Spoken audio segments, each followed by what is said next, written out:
Hey everyone, we've got a truly fantastic explainer lined up for you today. We're going to look at a massive, fundamental shift happening right now in how we learn about the world. You know, for generations, science education has been pretty firmly stuck in the traditional classroom. We're talking physical textbooks, chalkboards, scheduled time in a brick-and-mortar lab, but the source material we're digging into today shows how rapidly that entire paradigm is evolving. We are literally breaking past physical constraints and stepping into these highly interactive, immersive digital environments. It's essentially a virtual science revolution, and it is completely changing the DNA of STEM education. Okay, let's dive into this. We're going to hit 5 main sections today.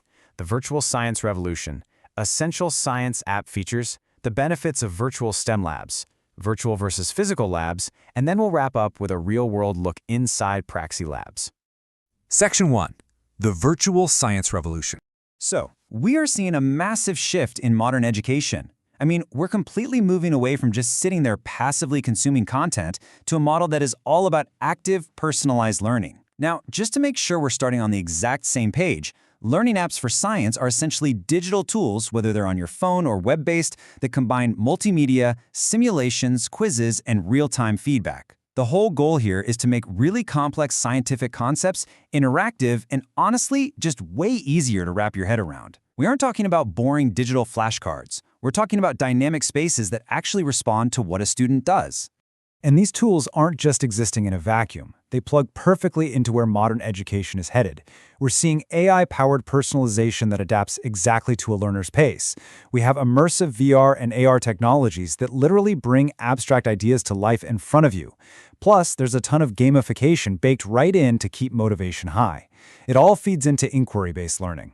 Instead of just memorizing a textbook, it encourages students to actively explore. It puts the thrill of discovery right into the palm of their hands. Moving to Section 2, Essential Science App Features. Now, what's really interesting here is what actually makes a science app effective? Because let's be real, there are thousands of them out there. What makes one truly powerful beyond just having a slick design? Well, it boils down to 4 critical features. First is interactivity. You've got to deepen understanding through virtual experiments and drag-and-drop activities. Then there's curriculum alignment. An app is only useful in a school setting if the content actually matches what the kids are being tested on. Real-time feedback is huge too. Fixing mistakes the second they happen just skyrockets the learning process. And finally, ease of use. If the interface is clunky, the technology just becomes a roadblock. Continuing our breakdown, you've also got accessibility and flexibility, meaning students can learn anytime, anywhere, ideally with offline access. Visual design is key for memory retention. You want 3D models that really stick in your brain. Then there's progress tracking, to keep everyone motivated by showing real tangible improvement. But here is the big one I really want to emphasize: safe experimentation. In a virtual space, learners can practice the craziest, most complex lab setups without any of the physical danger. No toxic chemical spills, no shattered glass, and thankfully, no singed eyebrows while you're learning the basics. All right, Section 3, Benefits of Virtual STEM Labs.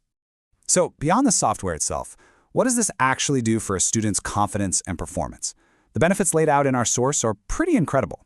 First, it completely converts theoretical knowledge into a tangible experience. You see it happen with your own eyes. It builds serious problem-solving skills by dropping learners into realistic situations.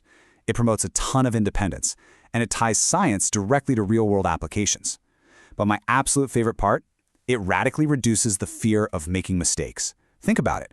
When you remove the anxiety of ruining expensive lab equipment, you create this incredibly safe, low-stakes environment where real, genuine exploration thrives. It's a massive psychological win. Which brings us to Section 4. Virtual versus physical labs.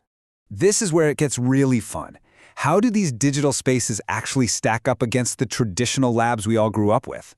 Well, physical labs are brilliant, for sure, but they are stuck with real-world limits: constrained space, strict time limits, super expensive gear. Virtual labs completely flip the script.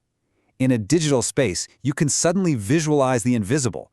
Abstract things like the path of light rays or the actual flow of electrical current become things you can literally see and play with. You can even bend time. You can take a chemical reaction that usually takes hours and fast forward it to a couple of seconds. And this brilliantly illustrates the real-world impact. Visualizing the invisible isn't just a neat trick. The data proves it works. Our source points to a study by Finkelstein and his team involving university students building electrical circuits. Get this, The students using the virtual lab, who could actively tweak the voltage and visually track the current, actually outperform the students who are stuck using physical wires and batteries. Being able to see what's happening underneath the hood leads to measurably better academic results. It's a real game changer. Finally, Section 5, a look inside PraxiLabs. To ground all this theory, our source gives us a really solid, tangible example. PraxiLabs. It's an e-learning platform packing over 210 interactive experiments into a highly realistic 3D virtual environment. We're talking heavy-duty disciplines here. Physics, chemistry, biology, all completely unlocked and freed from the geographical or budget constraints of a physical school lab. It basically takes all those features we just talked about and puts them into practice. You've got that 3D immersive interaction, anytime/anywhere access, and game-like simulations that actually keep learners hooked. It's a totally practice-centric setup that gives instant feedback. Plus, for the educators out there, it integrates smoothly right into existing learning management systems. It is a perfect, concrete snapshot of the modern virtual lab at work. As we start to wrap up this explainer, we really need to address the elephant in the room. Pulling straight from the source's FAQ, we have to ask, is an immersive lab actually worth it? So the crucial point is, absolutely yes, especially when it comes to driving engagement and building those foundational practical skills. But the text makes a really smart, balanced distinction here. These virtual labs work best as a massive, powerful supplement. They are not a 100% replacement for a physical lab. The digital world is amazing, but it doesn't totally capture the messy, unpredictable, hands-on complexity of a real-world science experiment. They are an incredibly powerful bridge, but they don't erase the destination. Which leaves us with a pretty fascinating question to chew on. As AI and VR just keep getting better and faster, will these immersive digital environments eventually replace the physical science lab entirely? Or are they just going to perfect the way we prepare for the real thing, giving every single student, no matter their resources, a safe place to fail, learn, and master the basics before they ever touch a real beaker? It's a wild thing to think about, and definitely something to keep an eye on. Thank you so much for joining me for this explainer.